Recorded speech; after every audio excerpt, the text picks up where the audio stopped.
Okay, let's talk about twin pregnancy. So we have two types of twin. One is dizygotic and second is monozygotic. Dizygotic means that two ova fertilized by two different sperms and two zygotes are formed. Monozygotic is a single ova fertilized by a single sperm forms a single zygote, then that zygote divides in two. So as it sounds, the dizygotic is more common and also known as fraternal twins, whereas the monozygotic is less common and known as identical twins. The dizygotic, as there is two different ovaries formed and different sperms are fertilized, so can be have same sex or different sex, whereas monozygotic will always have the same sex, same blood group, same HLA type, and same phenotyping. But monozygotic twins also have different fingerprints, so the phone cannot be unlocked. The incidence of dizygotic depends on the various factors like geographical locations, maternal age, and many more. It is least in Japan, most in Nigeria. India has 1 in 80, whereas monozygotic twins is uniform throughout the world. Now, the number of incidents of twins. Okay, it is Helen's rule. It says that if number of incidents of twins in a country is 1 in 80, then incidence of triplets will be 80 squared, whereas incidence of quadruplets will be 80 cubed. Okay, so this is for India.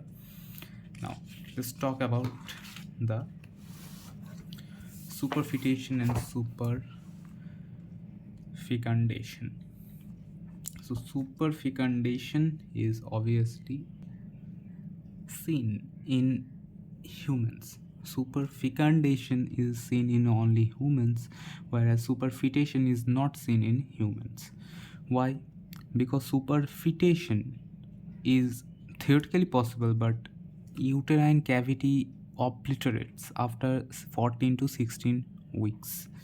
We have seen that if this is the uterus and uterine cavity, within 14 to 16 weeks the placenta becomes bigger, and this area is actually obliterated. So superfetation is not feasible in human, whereas superfecundation is the case where we have a black and white child from a single mother, black and white children.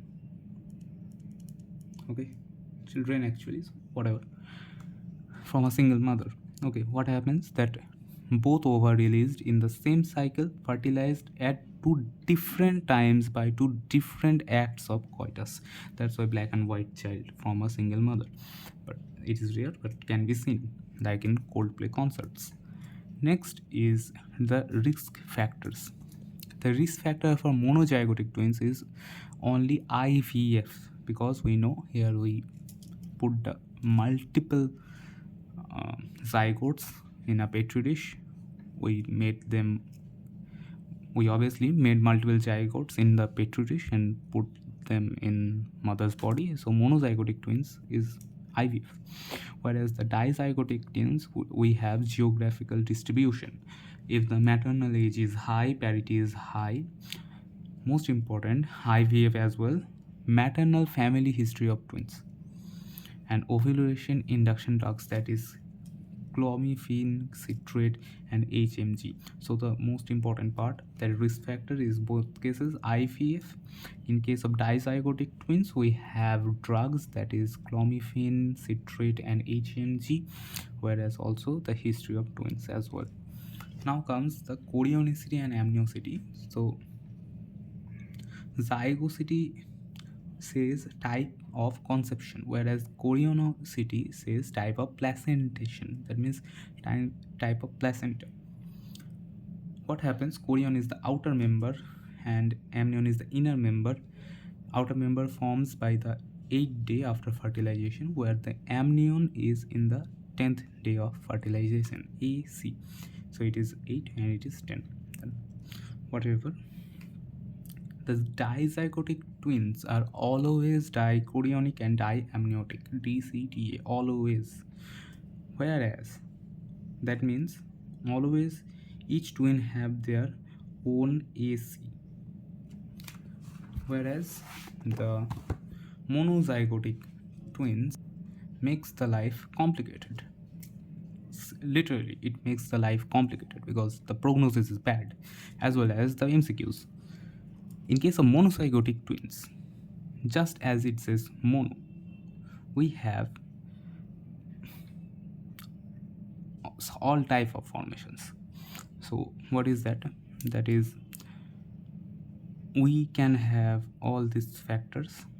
Monozygotic twins number depends on the division of zygote.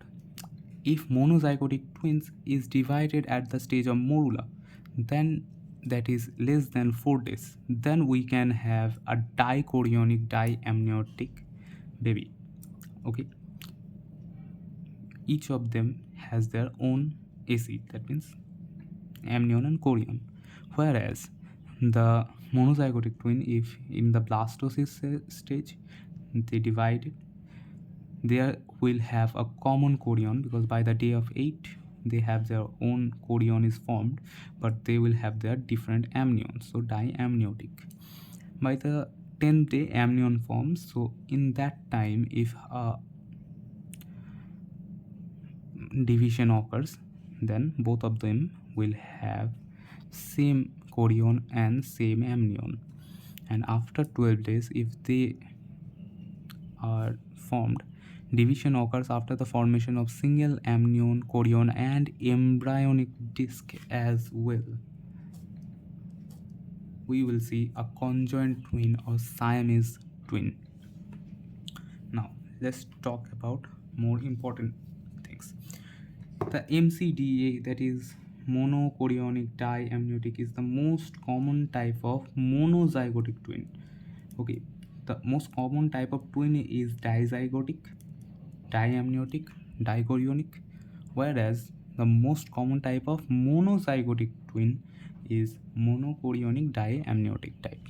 Now, monochorionic monoamniotic, it includes all conjoined twins.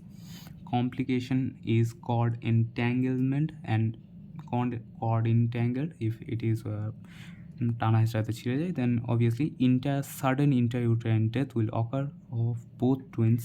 So the management is, we will do a C-section at the age of 32 to 34 weeks, but before that we will give a corticosteroid for lung maturity. Most common variety of twins is overall dizygotic, dichorionic, diamniotic. But if it says most common variety of monozygotic twins, then it is MCDA, that is monochorionic diamniotic. Okay, let's talk about some facts here. All dizygotic twins are dichorionic diamniotic. It is absolutely true. Life is easy in case of dizygotics.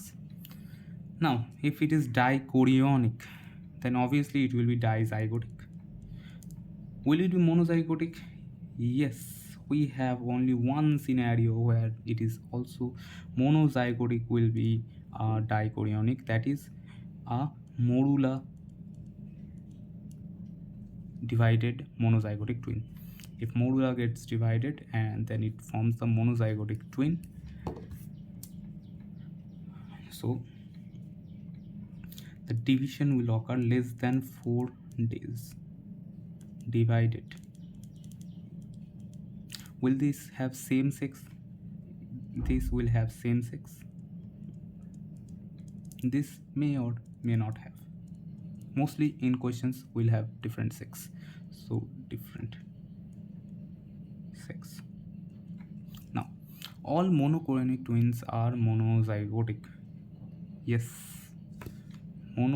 All dizygotic twins will have dichorionic.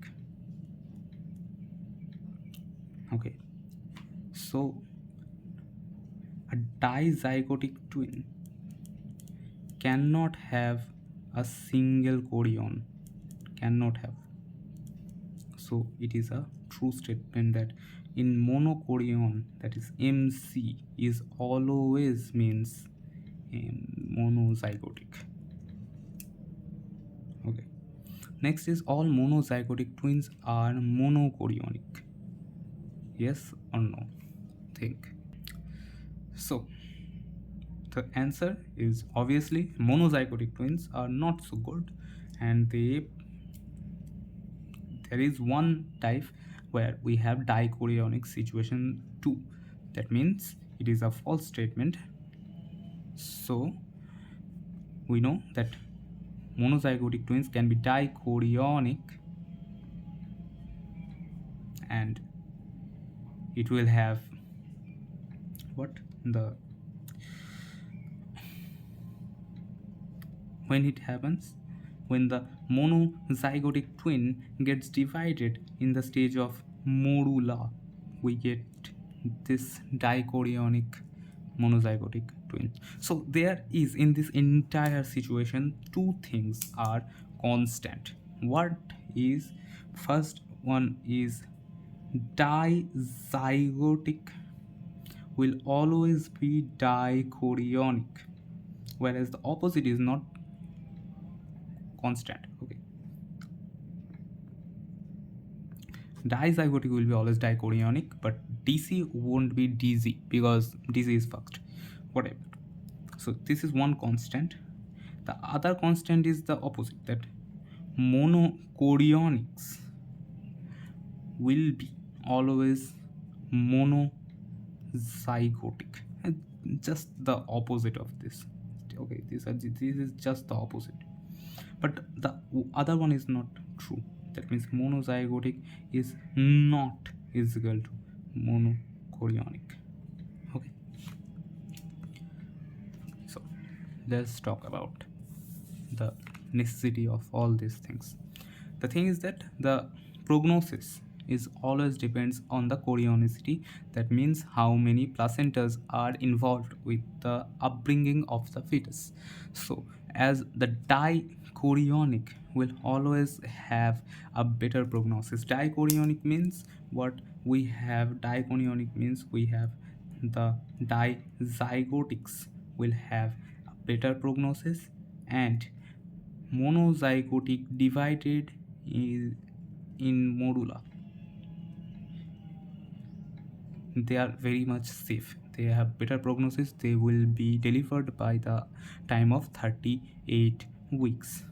Okay, whereas the monochorionics, that means these situations, all of these situations, that monochorionics, that means always monozygotics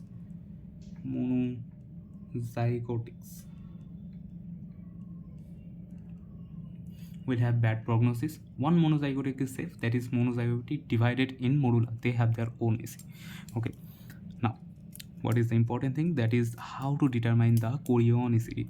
I will obviously, we all know it is always the USG, transvaginal scan. Timing will be 10 weeks to 14 weeks. What is the earliest? Earliest is 7 weeks. So the USG to determine chorionicity, I will do from 7 to 14 weeks. That means in the first trimester it is 7 to 14 weeks. That means T1. Okay. Now the thing is that in T1 what else we know? In T1 obviously is the best time to assess the gestational age. And what is that? We know the gestational age from in T1, that is crown rump length millimeters plus 42. Okay, this is the age in days.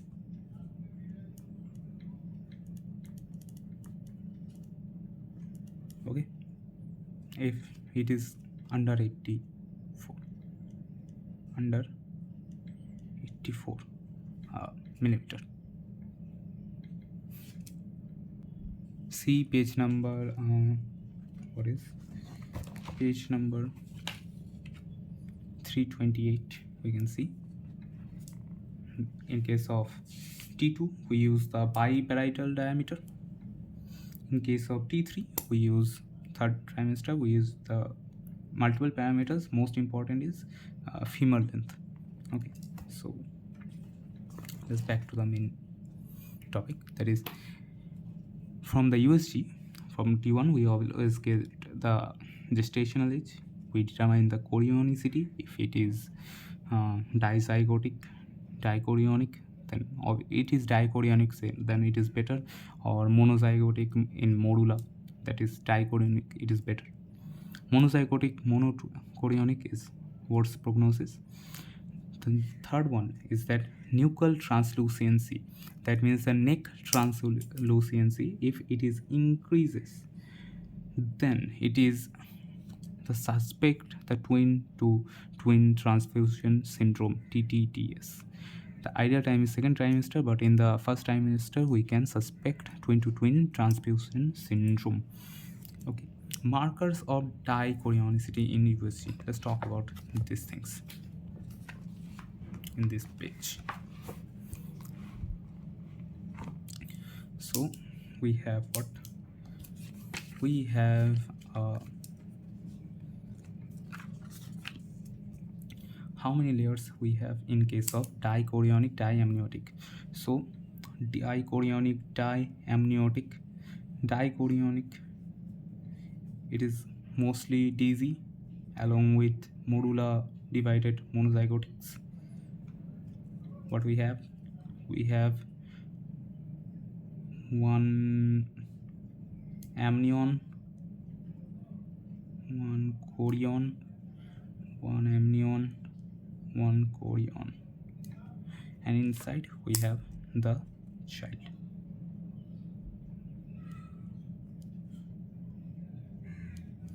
Okay, so we have how many layers? We have 1, 2, 3, 4. We have 4 layers, whereas monochorionic diamniotic, okay, so we have what? A single chorion. I should use the different colors. We have a single chorion and diamnion, that means 2 amnion, and inside we have 2 babies. We have how many layers between the twins? We have 1 and 2. We have 2 layers. Now we have monochorionic, monoamniotic. So monochorionic, monoamniotic, we have a single chorion and a single amnion, but we have 2 babies. Okay, now what happens? The thickness is obviously, we have multiple membranes, so thickness is more. Here the thickness is less, and there is nothing about thickness. So we have 2 layers, we have thickness of 2 millimeters. In case of 4 layers, it is more than 2, so I write 4 millimeters.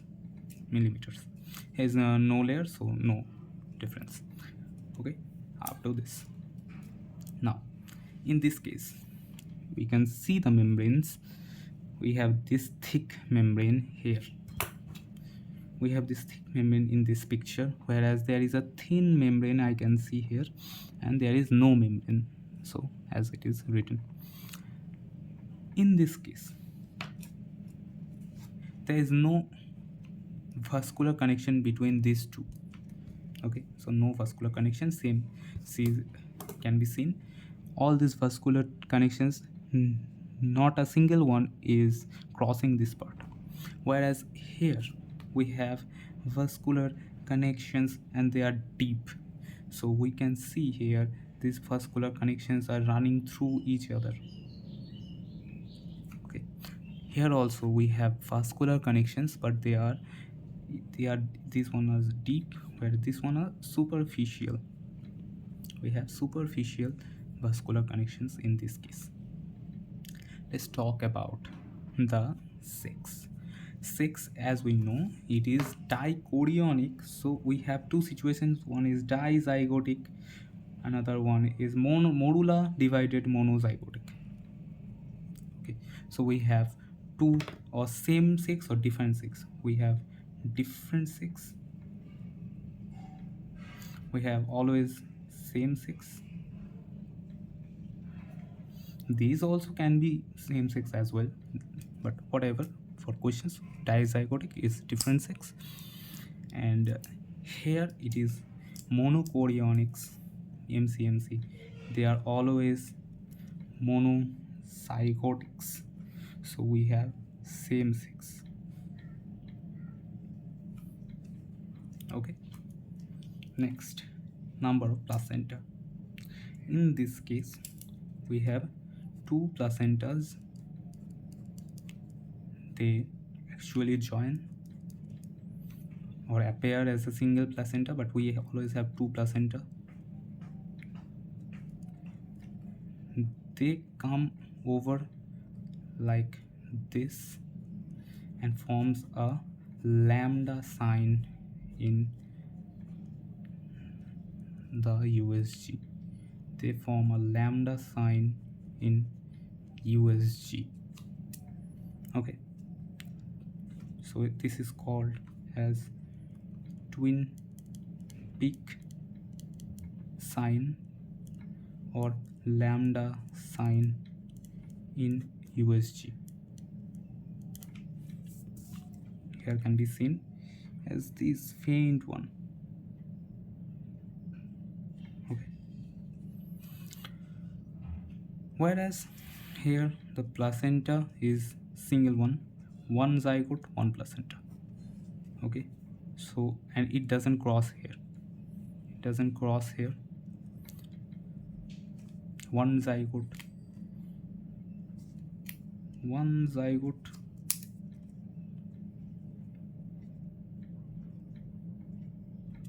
sorry, actually it is one chorion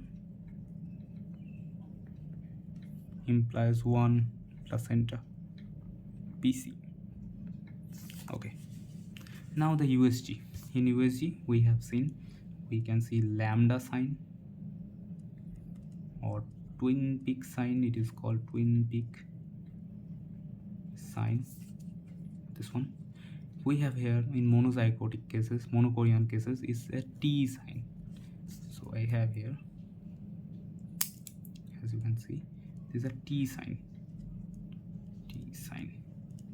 Here it is lambda sign, here it is T sign. Now, as we know, dizygotic have good prognosis, where it has a bad prognosis. Specific complication.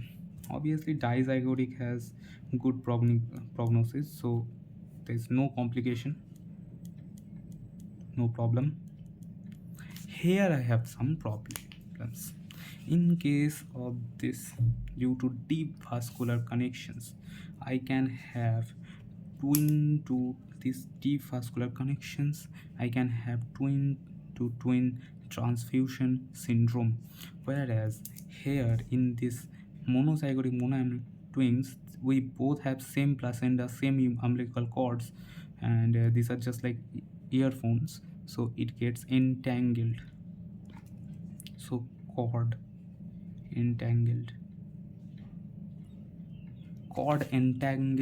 is very important, only seen only in monochorionic, monoamniotic, monozygotic twins, seen only in monozygotic twins.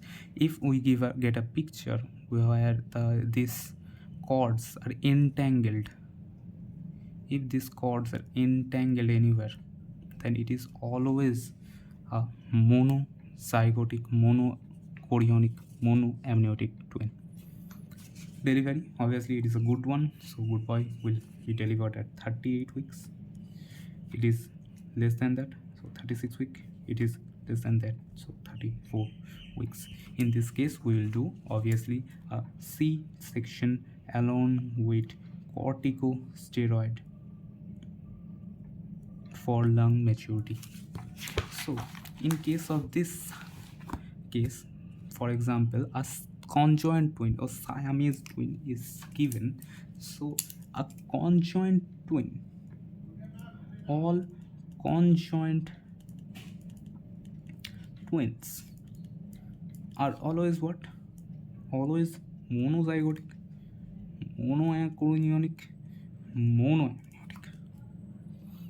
And because of them, they have a Momo has a bad thing. So Momo is bad. We'll do what? We'll do C-section by 34 to 32 weeks. And before C-section, I will give them corticosteroid for lung maturity. Okay. Now, what are the conjoined twins? These conjoined twins are multiple types. We have seen the pictures. In most of them, they are joined at the lower abdomen and pelvis. It is the most common one, known as paraphagus. And then thorophagus, reciphagus, and then craniophagus. We haven't seen any most pictures in that the heads are fused. So this is the situation. Management is C-section at 34 to 32 weeks after the completion of steroid course. So that's it. Let's talk about the complications.